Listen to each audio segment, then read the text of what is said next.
हम आज स्टार्ट करने जा रहे हैं क्लास 7th की ज्योग्राफी का फर्स्ट चैप्टर का नेम है environment. Environment word French word एनवायरनर से निकला है, जिसका मतलब होता है नेबरहुड, मतलब आस पड़ोस। तो एनवायरनमेंट का मतलब है कि हमारे आसपास की, हमारे सराउंडिंग की वो सभी चीज़ें जो हमारे लाइफ को सपोर्ट करने के लिए ज़रूरी हैं, हमारी ज़िंदगी जीने के लिए ज़रूरी हैं, उसे एनवायरनमेंट कहते हैं। So, after the long vacation, when Ravi started going to school again, he noticed that the only playground next to his school was dug up. लंबी छुट्टी के बाद जब रवि ने स्कूल जाना स्टार्ट किया तो उसने नोटिस किया कि उसके स्कूल के पास जो इकलौता एक प्लेग्राउंड था वो डग अप मीन्स खुदा हुआ था। People said that a huge building with many flats will be constructed there. लोगों का ऐसा कहना था कि इस जगह पर एक बड़ी बिल्डिंग बनाई जाएगी जिसमें बहुत ही सारे फ्लैट्स कंस्ट्रक्ट किए जाएंगे, बनाए जाएंगे। Ravi was almost in tears when he realized that the big playground with its soft grass, marigolds and butterflies is gone forever. Ravi बहुत ही उदास हुआ, उसकी आंखों में आंसू आ गए ये सुन करके कि जो बिग प्लेग्राउंड था उसके स्कूल के पास वो हमेशा के लिए चला जाएगा, जिसमें सॉफ्ट ग्रासेस हुआ करती थी, मैरीगोल्ड मीन सूरजमुखी के फूल हुआ करते थे, बटरफ्लाई तितलियां हुआ करती थी, वो हमेशा हमेशा के लिए चले जाएंगे। He shared his feelings with his classmates, उसने अपनी फीलिंग्स अपने क्लासमेट्स के साथ शेयर की। In the assembly, the principal too sadly observed, "See how our environment is changing." Morning assembly में, सुबह की प्रेयर में टीचर जो प्रिंसिपल थे उन्होंने भी बहुत उदासी के साथ ये ऑब्ज़र्व किया, ये महसूस किया कि देखो हमारा environment, see how our environment is changing, हमारा एनवायरनमेंट किस तरीके से बदल रहा है। In the class Ravi asked his teacher what is environment. Class में रवि ने अपने टीचर से पूछा कि एनवायरनमेंट क्या होता है। सो टीचर ने रिप्लाई किया, whatever you see in your surroundings, जो भी कुछ तुम अपने आसपास में देखते हो उसे एनवायरनमेंट कहते हैं। एनवायरनमेंट की यहाँ पे एक डेफिनेशन है, environment is our basic life support system. Environment वो है जो हमारी बेसिक, हमारी बुनियादी लाइफ को जीने के लिए ज़रूरी है। It provides the air we breathe, the water we drink, the food we eat and the land where we live. Environment हमें प्रोवाइड करता है, एयर प्रोवाइड करता है हमें सांस लेने के लिए, वाटर हमारे पीने के लिए, फूड्स हमें खाने के लिए, और लैंड जहाँ पर हम रहते हैं। How do human beings modify this in natural environment. अब क्वेश्चन है कि ह्यूमन बीइंग नेचुरल इन्वायरमेंट को किस तरीके से मॉडिफाई कर रहा है, किस तरीके से उसे चेंज कर रहा है। The car fumes pollute the air, जो कार के फ्यूम्स हैं, जो धुआं निकलता है कार से, वो एयर को पॉल्यूट कर रहा है। Water is collected in a pot, food is served in vessels and land is used to build factories. जो वाटर है, हम पानी को पॉट्स में इकट्ठा करने लग गए हैं और फूड्स को वेजल्स में सर्व करने लग गए हैं, बर्तनों में परोसने लग गए हैं, और लैंड का इस्तेमाल हमने फैक्ट्रीज बनाने के लिए कर लिया है। Human beings makes cars, mills, factories and manufacture containers. ये सारी चीज़ें ह्यूमन बींग्स बनाता है, कार्स बनाता है, बड़ी बड़ी मिल्स खोलता है, फैक्ट्रीज बनाता स्टार्ट करता है, और बड़े बड़े कंटेनर्स बनाता है चीज़ों को कलेक्ट करने के लिए। This is how human beings modify natural environment, और इस तरीके से ह्यूमन बींग नेचुरल इन्वायरमेंट को बदल रहा है।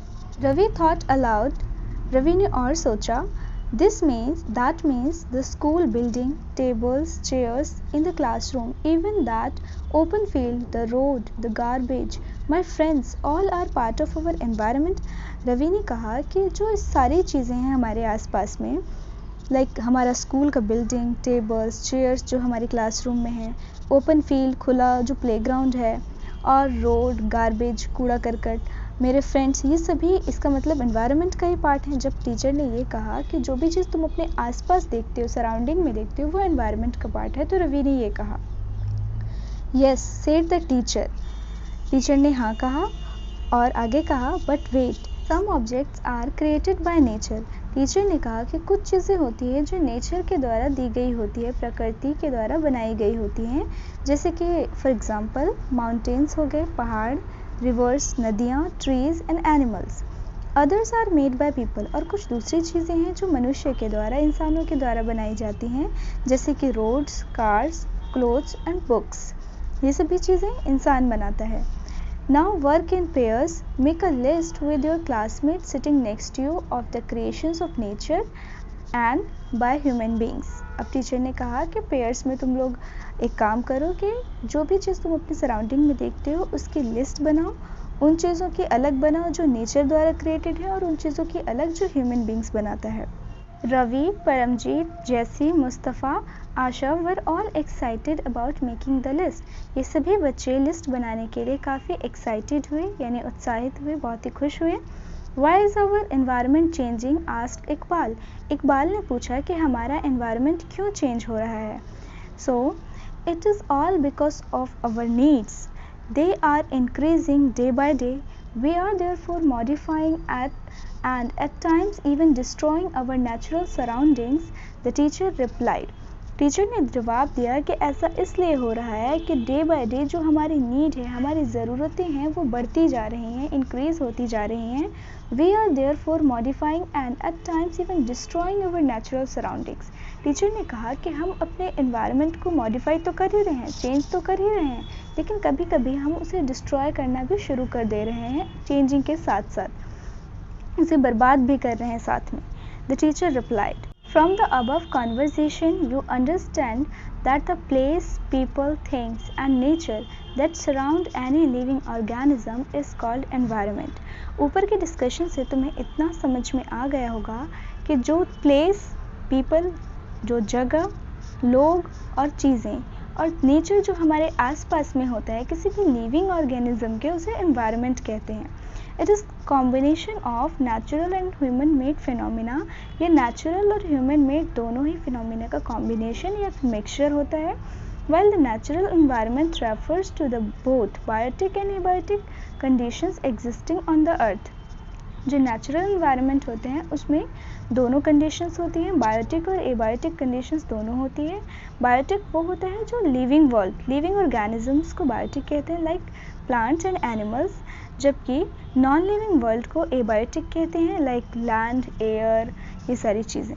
Human environment reveals the activities, creations and interactions among human beings. Human environment वो होता है जो ह्यूमन द्वारा ही क्रिएट किया जाता है। ह्यूमन्स की एक्टिविटीज़ लाइक ह्यूमन के क्रिएशंस, उसकी जो बनावटें होती हैं, और इंटरेक्शंस लाइक सोशल ग्रुप्स हो गए, रिलीजियस इंस्टीट्यूशंस हो गए, ये सब।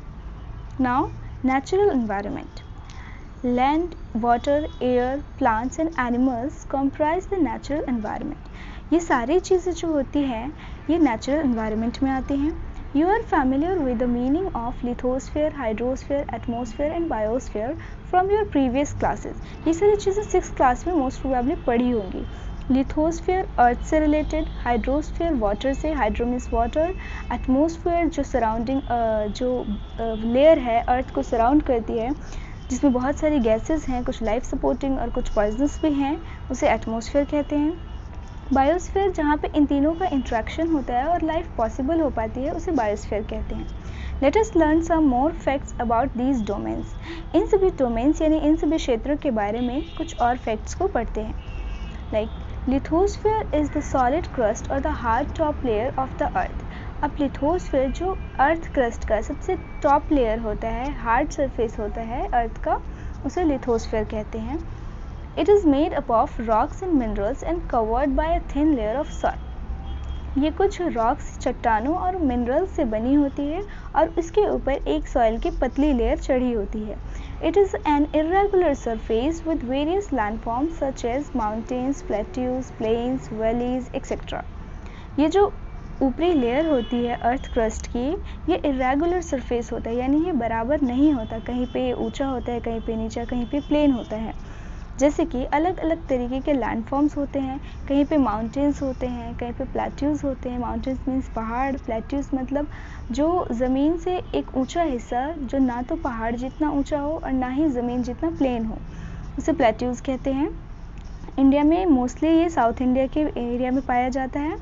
और प्लेन्स, प्लेन लैंड जो फ्लैट लैंड्स होती है, लाइक यूपी, बिहार, हरियाणा, पंजाब की जो लैंड्स हैं ये प्लेन लैंड में आती हैं।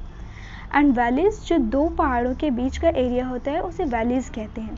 तो ये सारे इरेगुलर सरफेस हैं, ये सब एक समान नहीं है। Landforms are found over the continents and also on the ocean floors. Landforms ऐसा नहीं है कि सिर्फ ज़मीनों पे ही पाए जाते हैं, बल्कि ये ओशन फ्लोर्स यानी समुद्र तलों में भी पाए जाते हैं। कई बार हम समुद्रों में कोई छोटा सा टापू देखते हैं या फिर कोई भी क्रिएशन जो वाटर लेवल से ऊपर होती है वो देखते हैं। वो क्या होता है, वो लैंडफॉर्म जो ओशियन बेस होता है, समुद्री बेस जो फ्लोर होता है उस पर कोई लैंडफॉर्म होता है। कभी का कोई वॉल्केनिक इरप्शन होता है या फिर कोई डेवलपमेंट लाइक हिल होता है, कोई अंडरग्राउंड हिल होता है, उसका टॉप मोस्ट पार्ट होता है जो ऊपर शो हो रहा होता है। तो इस तरीके से जो लैंडफॉर्म्स हैं वो सिर्फ नॉर्मल सरफेस पर ही नहीं है, वो ओशियन फ्लोर्स पर भी होते हैं। Lithosphere is the domain that provides us forests, grasslands for grazing, land for agriculture and human settlements. Lithosphere एक ऐसा क्षेत्र है जो हमें फॉरेस्ट देता है, फॉरेस्ट और ग्रासलैंड जो ग्रास की लैंड होती है, ग्रेजिंग चारे के लिए, लैंड फॉर एग्रीकल्चर खेती के लिए ज़मीन देता है, एंड ह्यूमन सेटलमेंट मनुष्य को सेटलमेंट रहने के लिए ज़मीन देता है। It is also source of mineral wealth, ये एक मिनरल का भी सोर्स है। मिनरल्स हमारी लाइफ में बहुत ही ज़रूरी होते हैं। सो हमें जो मिनरल्स भी मिलते हैं वो भी लिथोस्फीयर से ही मिलते हैं। Now the domain of water referred as hydrosphere, जो वाटर का एरिया होता है उसे हाइड्रोस्फीयर कहते हैं। It comprises various sources of water and different types of water bodies like rivers, lakes, seas, oceans, etc. Hydrosphere में बहुत सारे वाटर के सोर्सेज होते हैं और अलग अलग तरीके की वाटर बॉडीज़ होती हैं, जैसे कि रिवर्स हो गई, लेक्स तालाब हो गए, लेक्स मीन्स झील, सीज समुंदर, ocean etcetera. It is essential for all living organisms, ये हर जीवित रहने वाले प्राणी के लिए ज़रूरी होता है। The atmosphere is the thin layer of air that surrounds the earth. Atmosphere air की एक पतली सी लेयर होती है जो कि अर्थ को सराउंड करती है, मीन्स चारों तरफ से कवर अप घेरती है। The gravitational force of the earth holds the atmosphere around it, जो अर्थ का ग्रेविटेशनल फोर्स है जिसकी वजह से सारी चीज़ अर्थ पे अट्रैक्ट होकर रहती हैं, वही उसी फोर्स की वजह से ये लेयर भी एक पोजीशन पे होल्ड ऑन रहती है। It protect us from the harmful rays and scorching heat of the sun, जो एटमॉस्फेयर है वो हमें सन से आने वाली हार्मफुल रेज अल्ट्रावायलेट रेडिएशन से बचाती है और स्क्रॉचिंग हीट यानी बहुत तेज़ जो गर्मी होती है सन की उससे बचाती है। अगर एटमॉस्फेयर नहीं होता तो अर्थ और भी ज़्यादा गर्म होती। It consist of a number of gases, dust and water vapour. Atmosphere में बहुत सारी गैसेस होती हैं, डस्ट धूल होता है और वाटर वेपर होता है। The changes in the atmosphere produce changes in the weather and the climate. Atmosphere में जो भी चेंजेस होता है, जो भी बदलाव होता है, उसी चेंज की वजह से हमारे वेदर और क्लाइमेट मौसम में परिवर्तन होता है। Plant and animal kingdom together make biosphere और the living world.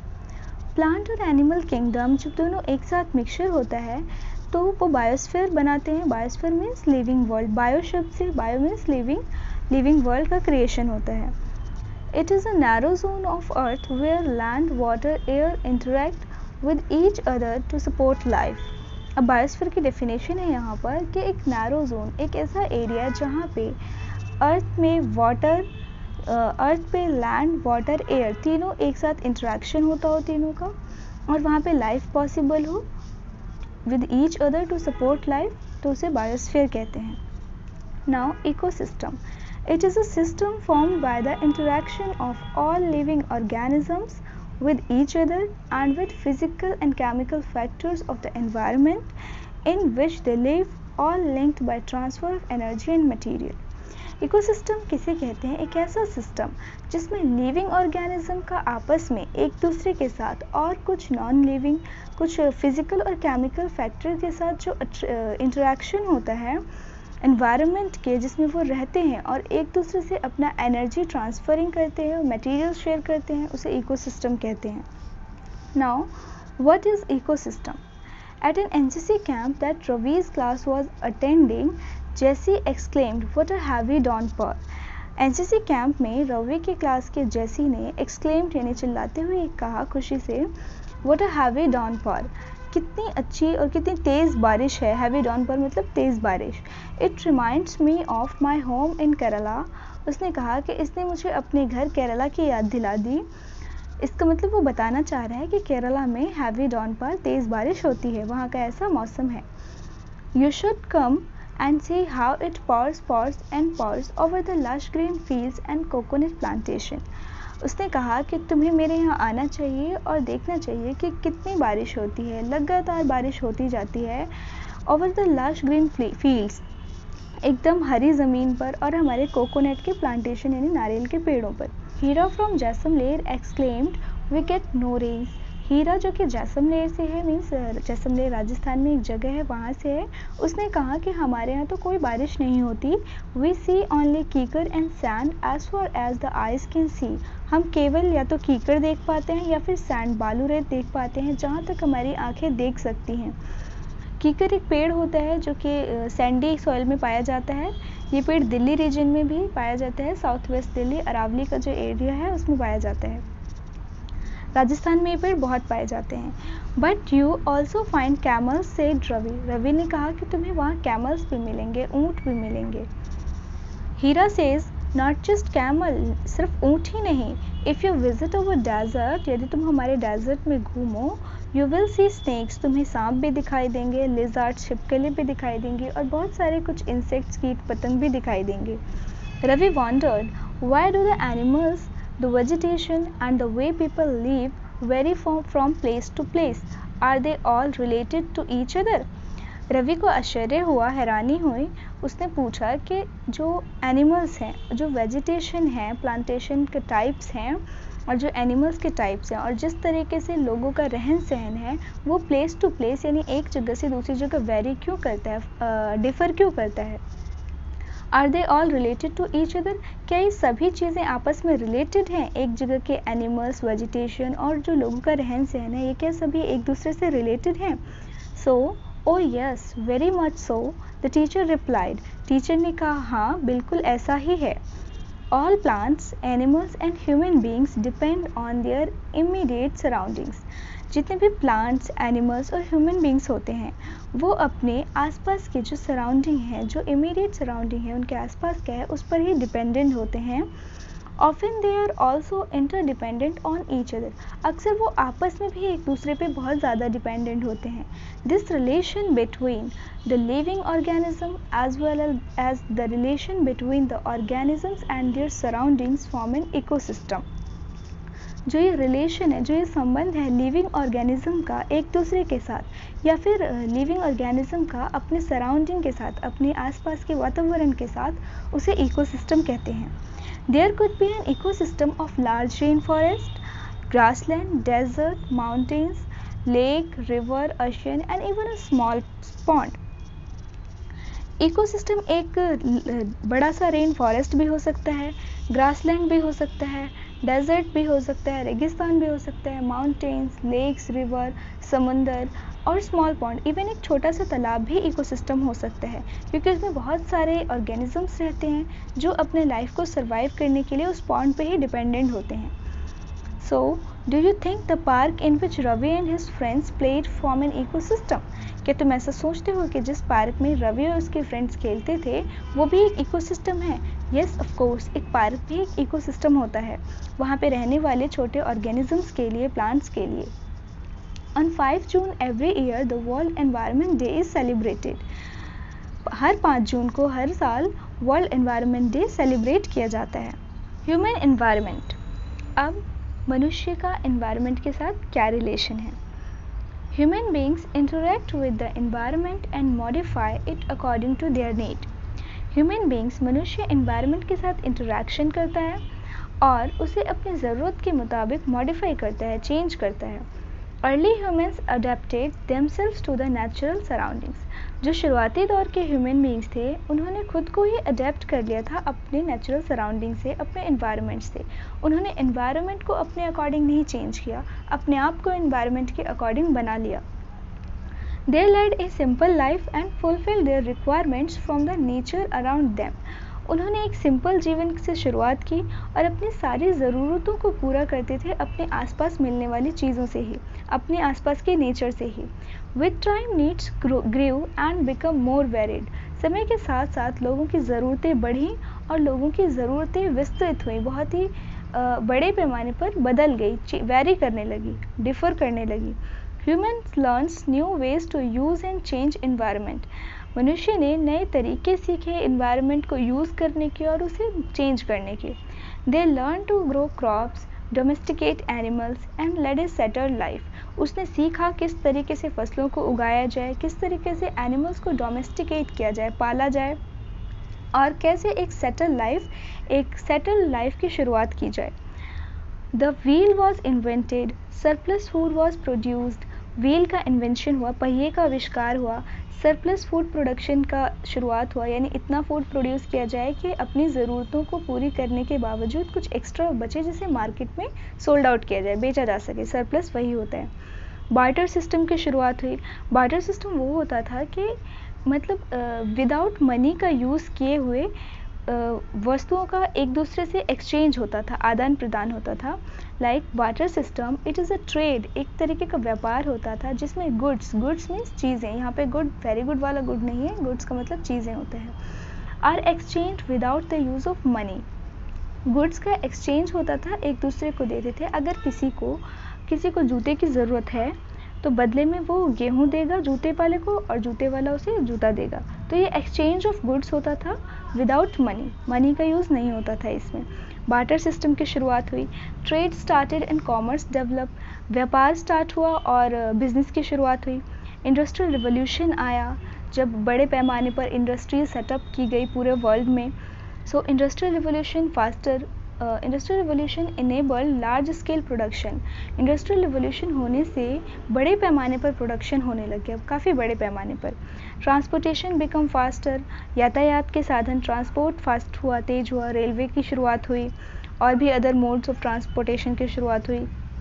Information revolution made communication easier and speedy across the world. Information revolution से आज हम बहुत अच्छी तरीके से परिचित हैं। लाइक इंटरनेट का यूज़ हो गया, टेलीफोन कम्युनिकेशन का यूज़ हुआ, इसने पूरे वर्ल्ड को एक स्पीडी दे दी, एक रफ्तार दे दी, तेज़ रफ्तार दे दी। Have you ever thought why you love eating a juicy watermelon in summer and hot roasted peanuts in winter? क्या तुमने कभी सोचा है कि गर्मियों के समय में तुम्हें वाटरमेलन तरबूजा खाना क्यों पसंद होता है, और फिर सर्दियों के समय में रोस्टेड पीनट्स मीन्स भुनी हुई मूंगफली खाना क्यों पसंद होता है?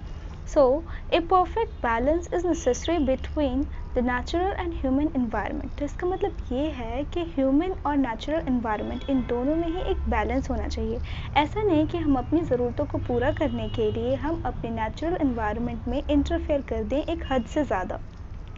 Humans must learn to live and use their environment in a harmonious way. इंसानों को इन्वायरमेंट में अच्छे से रहने के लिए सीखना होगा कि इन्वायरमेंट में किस तरीके से वो हारमोनियस तरीके से रह सकें, एक शांति मेंटेन करके रह सकें। Now Noori, a girl from Mizoram from Ravi's class, often talks about the lush green surrounding of her place. नूरी एक लड़की है रवि की क्लास की जो अक्सर अपने यहाँ के ग्रीन लश सराउंडिंग वातावरण, हरे भरे वातावरण के बारे में बताती रहती है। हम जानते हैं कि मिज़ोरम बहुत ही डाइवर्सिटी रिच एरिया है, वहाँ बहुत ही गुड नेचुरल सराउंडिंग है, तो वो उसके बारे में बताती रहती है। Seeing Ravi upset at having lost his playground, ऐसा देखते हुए कि रवि अपसेट है उसके प्लेग्राउंड के चले जाने की वजह से, नूरी invited him to visit her home state during the coming vacation. नूरी ने उसे अपने होम स्टेट बुलाया आने वाली छुट्टियों में। Ravi's teacher asked the students to draw the landscape, houses and activities of the people and places they visit during the holidays. Ravi के teacher ने उन्हें यह होमवर्क दिया है कि जहाँ वो जा रहे हैं उसके लैंडस्केप यानी उस एरिया का, वहाँ के हाउसेस का, वहाँ के लोगों की एक्टिविटीज़ का और उस जगह का एक ड्राइंग बनाएं जहाँ वो जा रहे हैं। ओके, तो हम सिंपल वर्ड्स में इस चैप्टर को समराइज़ करते हैं 4 to 5 लाइन्स में। फर्स्ट कि एनवायरनमेंट क्या होता है। एनवायरनमेंट वो सभी आसपास की चीज़ें जो किसी भी लिविंग ऑर्गेनिज्म के बेसिक लाइफ सपोर्ट के लिए ज़रूरी होती हैं, उसे एनवायरनमेंट कहते हैं।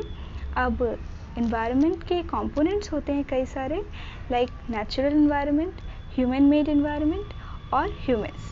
नेचुरल एनवायरनमेंट में एटमॉस्फेयर आ जाता है जो एयर कंटेन करता है, hydrosphere water, lithosphere land, biosphere living things, जहाँ इन तीनों का इंट्रैक्शन हो और लाइफ पॉसिबल हो पाए, वो बायोस्फीयर।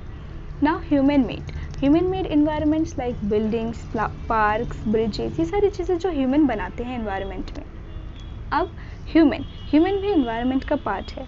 ह्यूमन जो अपने आप से जो क्रिएट करता है वो क्या है? इंडिविजुअल, फैमिली, कम्युनिटी, समाज हो गया, इकोनॉमिक सिस्टम, मार्केट्स हो गया, पॉलिटिकल सिचुएशन, राजनीतिक जो एक्टिविटीज़ होती हैं, एजुकेशनल, ये सब ह्यूमन के कंपोनेंट्स हैं एनवायरनमेंट के। ओके, ना हमने पढ़ा था कि बायोटिक और एबायोटिक फैक्टर्स जो एनवायरनमेंट में होते हैं, बायोटिक जो लिविंग फैक्टर्स होते हैं और एबायोटिक जो नॉन लिविंग होते हैं। फिर हमने नेचुरल एनवायरनमेंट में पढ़ा था कि क्या क्या होता है, lithosphere, hydrosphere, atmosphere and biosphere, इनके बारे में पढ़ा। उसके आगे हमने पढ़ा ह्यूमन एनवायरनमेंट,